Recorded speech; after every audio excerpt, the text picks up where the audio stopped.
welcome back, my little chickens.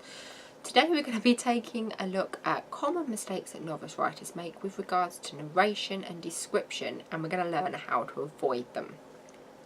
This is going to include cliche-filled prose, poor use of dialogue, telling instead of showing, too many explanations and info dumps, repetitive dialogue, and too much introspection, not enough interaction. So that's our problems, and we're going to learn how to fix them. We're going to jump right into the prose problems portion of our video today.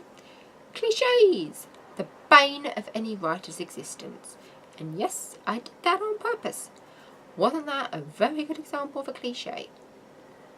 Now, honestly, a lot of people don't know what cliches are within writing. I spoke to someone the other day and tried to explain what a cliche within writing was, and they went, "That's not a cliche." And I'm like, shut up now. Listen to me. I know what I'm talking about. That is a cliche. A cliche within writing is a word or phrase that is overused, both in writing and in everyday life. So that could include things like leave no stone unturned, dead as a doornail, if the walls could talk, like kid in a candy store. All of these and many, many more have been used so many times and for so long that they've pretty much lost all meaning and effectiveness.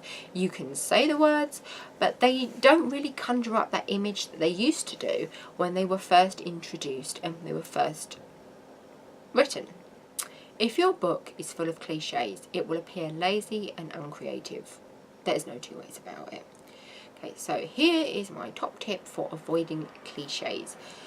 The way to avoid cliches is to think about what you're trying to describe, and the very first thing that comes into your head is usually a cliche. That's because it's so overused and so common that we think of them like automatically.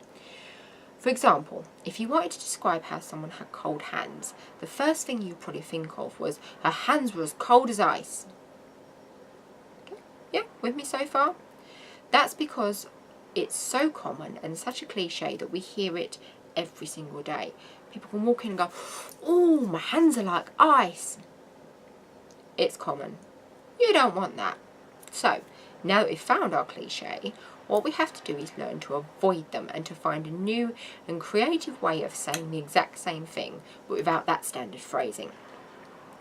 Novice writers will often fall into the trap of trying too hard at this point. They're going to try and be too creative, too poetic, or too different, you know. You want to stand out as a writer because of good writing, not because of bad writing. So, her hands were as cold as a mountain peak in the dead of winter. Yeah, okay, it's pretty cold, you know, but it also sounds pretty random, and I'd even say stupid. I'm sure it's meant to conjure up images of frosty mountains and snow, but it really didn't to me. It just kind of made me go, huh, and we don't want that. Another no-no is often the comedic writer. Writing a funny book doesn't mean that you have to try and make everything funny and weird. Her hands were as cold as a slab of beef in the butcher's freezer. Okay, I get where you're going with that, or at least what you tried to do. But really, it wasn't amusing to me. It was a bit cringy, to be honest, and it was kind of almost version into dad joke territory there, which we don't want. What you want to do is possibly aim for something a little bit more like this. Her hands were white with cold, chilled even after the short walk. That would show that she's cold. It would explain how long she'd been outside and likely why, just for a short walk. Or, if I was trying to show that the poor girl had been out there for hours, I would say something like, her hands felt like 2 blocks of ice from all her time spent outdoors. This shows that she'd been outside for a prolonged period. You could also extend on this to give us a reason. What if she was homeless and had been sleeping rough? Her hands felt like 2 blocks of ice from all her time spent outdoors. She grabbed at the offered cup, wrapping her stiff, frozen fingers around the warmth that it offered, taking a grateful sip. The heat of the tea burnt as she swallowed, but she didn't let that stop her swallowing again. It was the first hot drink she'd had in days, and she didn't know when she would have another. Or You know, maybe she works outside and that's why she's cold. Her hands felt like 2 blocks of ice from all her time spent outdoors, the palms cracked and calloused from the heavy work and bitter conditions. Show us that her hands are cold. Don't just tell us that her hands are cold. Use the scene to convey the information that is needed. Okay, that moves me nicely onto our next point, which is show, don't tell. This is something that is parroted in every writing class, every forum, every book on writing, or any tips that you might read online. But that's because it's true. The difference between show, don't tell should be obvious, both to see and to avoid. But unfortunately, for most, it seems that it's not. Here's an example of telling. Gemma didn't like the man. He made her uncomfortable. She felt scared. Showing would be more like this. The man made her skin crawl. There was something about him that just wasn't right. He took a step nearer and she took 2 back, not wanting to be any closer to him than she had to. He raised his hand and she flinched, terrified of what he was going to do to her. Her breathing quickened, her heart pounding in her chest as her eyes darted this way and that, looking for an escape route. This shows that she's uncomfortable, she's scared, and it's pretty obvious that she doesn't like him. Amateur writers will tell you what the characters are feeling and what is happening around them. There was a clock on the mantelpiece. It can become a soft ticking filled the room coming from the clock on the mantelpiece. We didn't need huge details.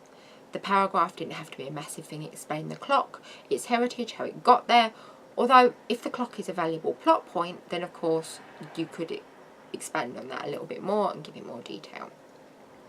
The dog was friendly could become the dog raced towards them, jumping up with a joyful bark, its tail wagging madly as it sought to lick every bit of skin that it could reach. There we get the image of a happy, friendly dog without using the words happy or friendly. Okay? Your readers will be able to picture the scene, sink into the story so much more with a good show than they would with a tell. Next, we're going to talk briefly about too much description and info dumps. An info dump is where the writer will give a huge, long-ass explanation to cover something like backstory or a scene within the story.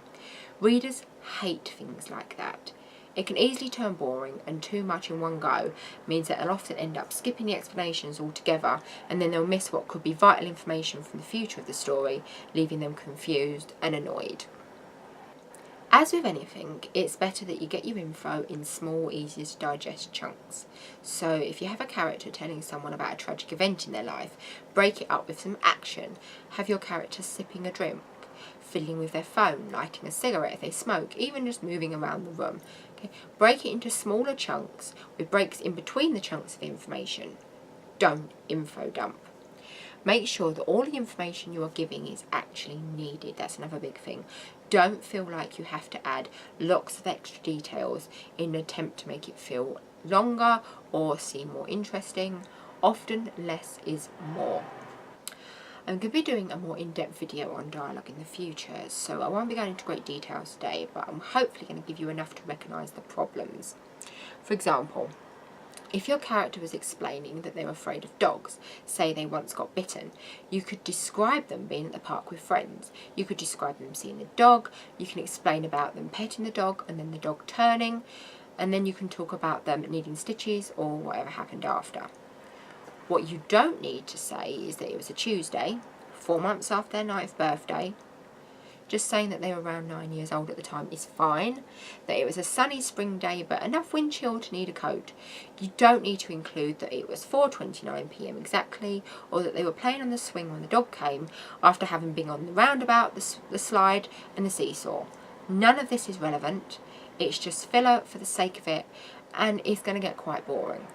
Repetitive dialogue is another thing that will show in your writing as amateurish. Characters that constantly go through rounds of what I call catch-up chat every time they meet up. You know, when you see a friend at the shops and you do the whole, "Hi, how are you? How's the family? How's work going? Blah, blah, blah, blah, blah." That's fine for real life, but in books, it's a bit too mundane and boring, especially if this happens 3 or 4 times in a book.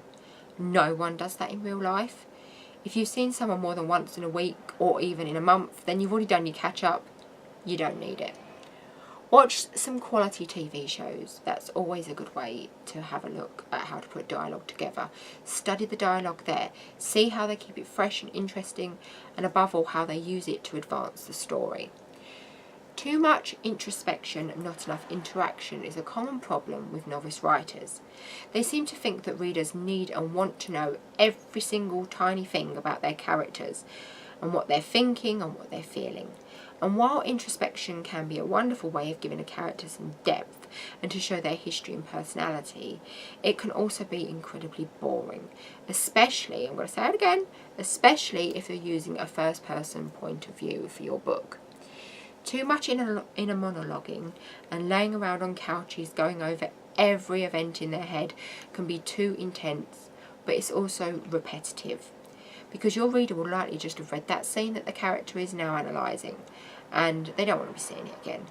Give your characters thoughts during the events, not after. Give your characters thoughts during the events, not all of them afterwards. Okay, that's it for today. Tomorrow I'm going to be chatting a bit about general writing mistakes in regards to prose and writing style. So until then, blessed be and happy writing.